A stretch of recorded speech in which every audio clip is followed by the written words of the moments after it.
Hello students. तो देखिए हमारे पास क्वेश्चन है, 3 point charges Q1, Q2 and Q3 are located in XY plane at points -D0, 0, 0 and D0 respectively. Q1 and Q3 are identical and Q2 is positive. What will be the nature and value of Q1 so that the potential energy of the system is 0? तो देखिए question में 3 point charges दिए हुए हैं Q1, Q2 और Q3 और XY plane पे वो रखे हुए हैं और उनके कोऑर्डिनेट्स भी दिए हुए हैं। तो इसे हम अभी ड्रॉ कर लेंगे कि कैसे रखे हैं चार्जेस। अब Q1 और Q3 आइडेंटिकल भी दे दिया हुआ है और Q2 पॉजिटिव है, ये लिखा हुआ है। What will be the nature and value of Q1 so that potential energy of the system is 0। सबसे पहले मैं चार्जेस बना लेता हूँ। देखिए तो देखिए ये -D0 Q1 के लिए है, 0, 0 Q2 के लिए है और D0 Q3 के लिए है। तो मैं क्या करता हूँ, यहाँ पे पहले तो Q2 बनाता हूँ जिसका कोऑर्डिनेट 0, 0 है। उसके बाद D,0 पे Q3 है। D,0 मतलब x एक्सिस में ही आएगा तो यहाँ कहीं पे आ जाएगा और जस्ट उसके अपोजिट -D पे यानी यहाँ पे कहीं पे Q1 रखा हुआ है। तो ये एक ही लाइन पे रखे हुए हैं। अब देखिए क्या दिया हुआ है कि Q1 और Q3 सेम है लिखा हुआ है, तो मैं मान लेता हूँ दोनों को कि Q ही है दोनों। अब Q2 कितना है ये तो नहीं दिया है, पर Q2 पॉजिटिव है ये दे दिया हुआ है। तो मैं क्या करता हूँ, इसको बस लिख देता हूँ कि ये पॉजिटिव है अपने समझने के लिए।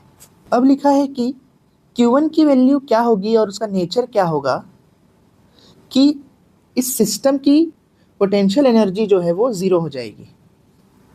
तो सबसे पहले तो चार्जेस की पोटेंशियल एनर्जी क्या होती है इनका मैं फॉर्मूला लिख लेता हूँ। देखिए दो चार्जेस के बीच पोटेंशियल एनर्जी का फॉर्मूला क्या होगा, U equal to 1/4πε0 Q1 Q2/R। ये दो चार्जेस के बीच की पोटेंशियल एनर्जी है। अब देखिए यहाँ पे तो 3 चार्जेस रखे हैं, तो इन दोनों की अलग पोटेंशियल एनर्जी होगी, इन दोनों की भी अलग पोटेंशियल एनर्जी होगी और ये दोनों की भी पोटेंशियल एनर्जी होगी। लेकिन टोटल पोटेंशियल एनर्जी पूरे सिस्टम की 0 दिया हुआ है। तो देखिए टोटल पोटेंशियल एनर्जी कितनी है, U1 plus U2 plus U3। तो देखिए मैं लिख देता हूँ U टोटल की जगह 0, U1 की जगह मैं ले लेता हूँ Q1 और Q2 को। तो देखिए क्या जाएगा, 1/4πε0 Q1 और Q2/R। अब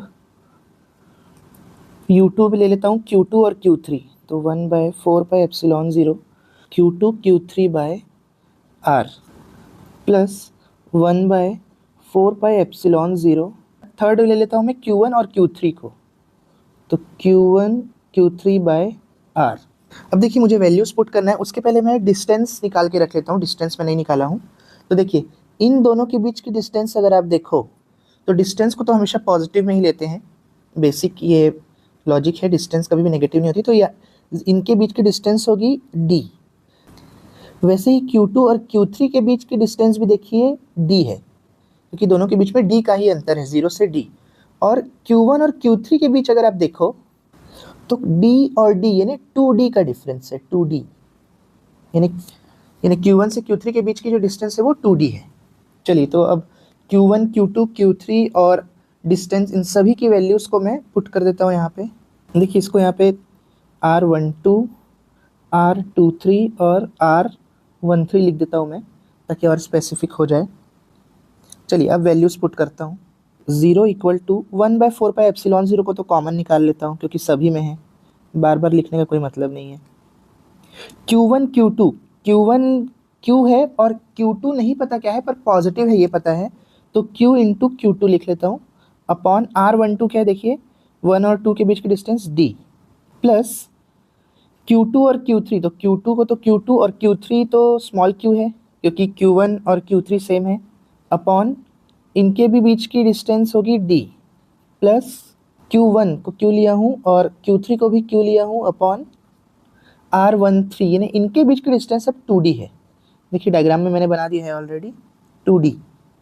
चलो अब क्या क्या कॉमन निकल रहा है, और 0 इक्वल टू 1/4πε0D और Q भी बाहर निकल जाए क्योंकि सभी में है, तो अंदर बचेगा Q2 plus Q2 plus Q/2।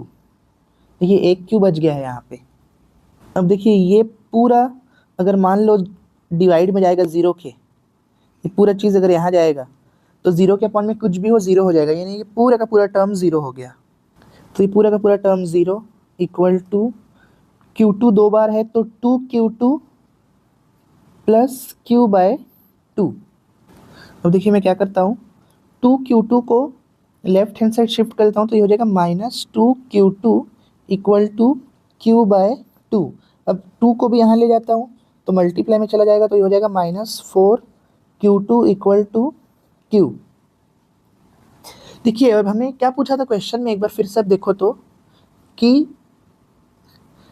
Q1 का चार्ज और नेचर क्या हुआ, Q1 का पूछा है और Q1 में मैंने क्या चार्ज ले लिया था Q, तो ये जो Q है एक्चुअल में Q1 ही है, तो -4Q2 इक्वल टू Q1। तो देखिए यहाँ से Q1 का नेचर भी पता चल रहा है और उसकी वैल्यू क्या होनी चाहिए ये भी पता चल रही है। Q1 का नेचर कैसा है, नेगेटिव है और Q2 से 4 गुना ज़्यादा है, यानी 4 टाइम्स ज़्यादा है।